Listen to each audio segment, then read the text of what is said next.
Uh-huh. Yeah. Uh-huh.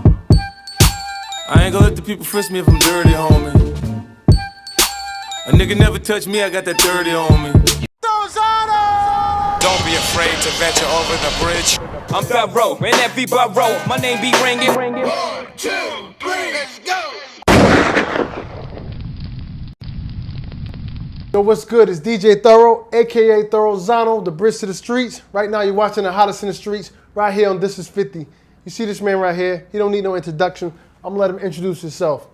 JR Wright, aka Zeus, Harlem. I recently interviewed Cameron. Yeah. And you know, Shouts to Cam. Yeah, shouts to Cam. And I asked him about the whole Dipset. He spoke highly of you. He was like he got love for everybody, and I was pretty much it was nothing bad or whatever. It's all love. Right, it was all love. So, speaking of Cam, have you spoken to anybody, or you I know you're doing your own thing, but aside from that, are you guys in contact, or is there going to be any more interaction with Dipset? The last time I spoke to Cam was the end of June. Okay. Rest in peace to my guy Murph. Okay. You know what I mean? He had passed away. Cam had called my phone. We chopped it up for a few. After that, I really didn't speak to him. You know, everybody doing their own thing. I was on tour at the time, and he was on tour. Right. So, you never know. We might link. Right. Do some music, but for right now, I'm just focused on my shit. As you should be. Should be. Let me ask you something. Let me take you back. When you were locked up, who were some of the people that reached out to you? I guess that may have surprised you that you wasn't expecting to reach out to you or whatever. Maybe like wrote you or whatever, or sent a message through someone to you or whatever. Let's see. Nobody really. That's special. I mean, nobody just, really. Yeah, just anybody. I mean, but honestly, niggas that kept it funky with me while I was locked up was definitely Fred Money, Cassidy, right, Duke the God. You know what I mean? People like that. But I'm not gonna tell you that. I don't have one of them stories right, where I got a letter from Diddy telling me to hold my head. You know what I mean? I'm not gonna lie like that. But you know what I mean? But that's crazy because I know niggas like that. But yeah. That's crazy.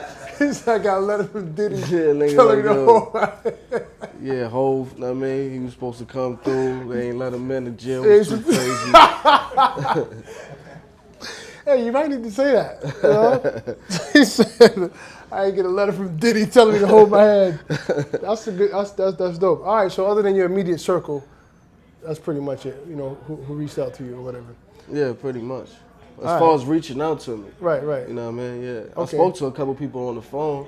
You know what I mean? Because maybe I would call someone and then they'll pass the phone. Yo, speak to JR right here, shit like that. But as far as reaching out, those are the people that reached out. You know what I mean? I mean, you was even working in the jail because there was the remix with Cass, and then they had Uncle Murder on there, and Reno, Fred Money, Fred Money over there. Yeah. How did they put that together? Because the jails, they be watching them phone calls like that. How were you able to put that together? Oh yeah. Plus I was high profile, but it's shit crazy for me. My whole time in jail was like that was another whole nother life, like a whole nother experience. Like that shit was retarded. But as far as me making that call, I definitely got in trouble after it came out. I really got in trouble. It made it hot when I did the freestyle over the phone for World Star. Right. But as far as, before I get into that, as far as the record, I just did it over the phone and they recorded it on the iPhone and then, uploaded it to Pro Tools and then chopped it up.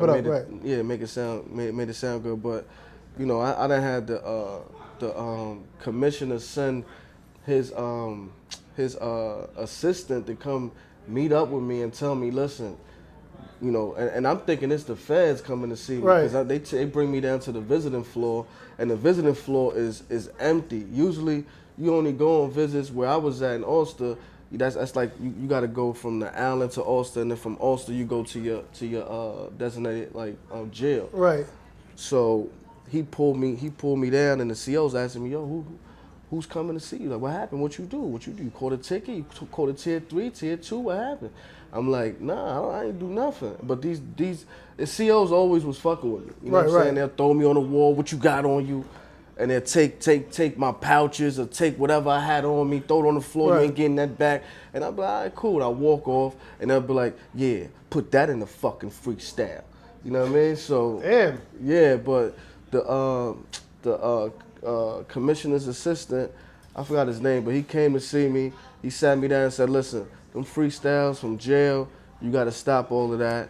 And because you making the jail like hot, like they said it was getting a lot of phone calls in Albany, which pretty much that's who run all the jails in New York State. Right. So they're like, yo, listen, you know, if you're gonna do a freestyle, you could do another freestyle. We're not gonna lock you up again. You're already locked up, but every time you do one, I gotta come see you. I gotta come sit down with you and ask you about this, about that. You mentioning Bloods in your freestyle and people like that in the yard. Damn, and all of this. Apart. Yeah, they like this. They brung out pictures. They like, what's this? They had a picture of me like this, but I'm trying to explain to them that was like a Dipset symbol back then. Like, right. So you bringing up old pictures. I'm like, nah. He like, so Cam ain't Blood, Jim ain't Blood. This person, I'm like, listen, I don't know about none of that. Right. You know what I'm saying? I'm just rapping for the fans.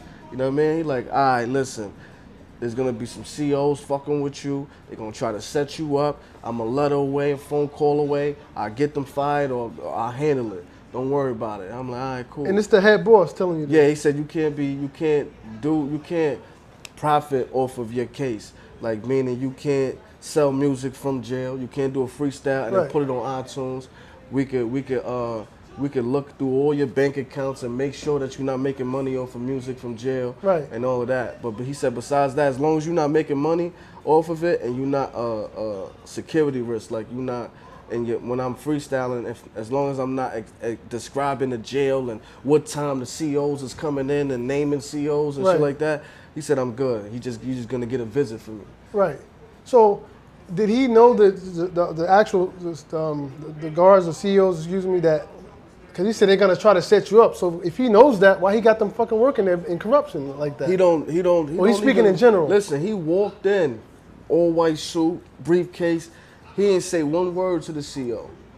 You know, usually they friendly. Right. He of course. walked past them, and when he's done talking to me, he walked back out there and say he didn't even look at the CEO, and walked straight out. Now, only people that can come to jail like that, they need a 24-hour notice is your lawyer. If it's an emergency, they come see you and they make an appointment. He just showed his credentials, walked straight in, didn't say hi, bye, nothing. The CO, after he left, the CO like, who's that? Who are you? What's going on? I'm like, you know, that's such and such. You don't know who he is, like. Right. He like, no, man, like this. We had Ja Rule here, like. This is crazy. Right. So other than, you know, obviously when you go to jail, you're gonna get dickhead CEOs. Was there anybody in there showing you love on the CEO? Oh yeah, everywhere I went. From Rikers Island, shouts to everybody on the island right now. Hold your hand. To Ulster, to Watertown, anywhere I went. You know what I mean? It was love. It just so happened to work like that. You know what I mean? I ain't gonna front. I thought it was gonna be static. As soon as I hit the island, I gotta give it up. I'm used to just moving, you know, because in jail it's like it strips you of everything. Right. Everybody's equal. You can only have a certain amount of money on commissary. Everybody's dressed is the same. Mm-hmm. You know what I mean? Everybody's equal. So, and you don't have no crews. You ain't mobbing. You know what I'm saying? You dolly until you build up. You know what I mean? Your friendships and shit like that. Your homies. But you know what I mean? As soon as I got to the fire building, you know what I'm saying? It was just love. Like, it just so happened, like, all the real niggas gravitated towards me. Like, yo, Ryder, come here. Hey, yo, listen, nobody touch that phone. Yo, Ryder, you want to use the phone? Yo, Ryder, you want, yo. As soon as I got to the island, I had within 10 minutes, I had 3 Walkmans. They call them whips. Right. Like, yo, listen, here's 3 whips. Like, you good. Right. You know what I mean? That's love. So, yeah. So, what about any female CEOs that you have to sell on a late night? Nah, I ain't gonna front. I got a lot of hate from females. Oh, you got a lot of hate from females? Yeah, like it was this one female CEO, little mouse looking bitch with the tattoos, little dyke. She used to fuck with me. Yeah, she used to fuck with me all the time, and then I found out why. Cause I was high profile. I was I forgot what they call that, but she put me on the wall. And I'm listening to her because I'm trying to figure out why she don't like me. She put me on the wall and she talking to me. She like, oh, you think you better than everybody? I'm like, what you talking about? She's like, head straight. You think you better than everybody? I didn't know who you was till a couple days ago. You ain't nothing to me. You ain't nobody, and we done had bigger people than you, and you just a dead number. You just such and such, such and such. I'm like, damn, like, you know what I mean? But you know, she wanted you to hit that, bro. But then that was. same CO chick heard my freestyle that went like viral, and we playing spades. Like female COs, they not even supposed to interact with regular inmates. Right. So we playing spades, and a couple niggas that's home know what I'm talking about. We playing spades, and that same female CO that was hating come by like, how did you do it? I'm like, what you mean, how did I do it? Everybody shocked, like, what the fuck? I'm like, what you mean, how did I do it? She like, how did you, like, do a freestyle from here and it's everywhere? Everyone's talking about it. Everyone in my job, everyone is Albany, like, it's everywhere. How did you do it? I'm like, I'm just doing me. And then she just walked off, and then when she walked off, niggas at the table like, groupie. She's like, what? What did you say? To your cell. Everybody, to your cell. She wants you to put her on a song, man. That sounds like it sounds like she was a rapper or some shit, and she wanted to go on a fucking song or whatever. That's what that shit sound like to me. You know what I'm saying? Yeah, I don't know, maybe. I mean, me personally, I'm glad you made it through that, man. You know, yeah. Obviously that was a dark point in your life or whatever. When you were in there, did you feel like, even though you wasn't down for that long, but as hard as it is to make it in the industry, did you feel like being down those 2 years, that's going to hinder you trying to do what you need to do musically, or did you feel like you could come back and still maintain? I had mixed feelings. Like, I still thought about, like, yeah, I could come back strong and, you know what I mean, new look and new sound. But then again, it was just like, damn, but, you know what I mean, music is changing and shit like that. And, right. And honestly, it did take a little toll on me because I came home with wild music written while I was up top. But only a few of the joints I really used, and a lot of it was like freestyles that was hard, but the songs to me wasn't like it didn't go with the times, like, you know what I'm saying? It was hot up top, it was super hot. Right. But when I came home and I'm listening to what's going on and I'm watching, I just thought, you know what, nah, I'm scrapping that, and I start, you know what I mean? That's why it took me a little minute to put together the mixtape. Besides Parole being on my back and slowing me down when I first came home, it took me a little minute to really get back in my groove. Right. You know what I mean? And really find the right songs and put together the right songs. Like, yeah, this is it right here.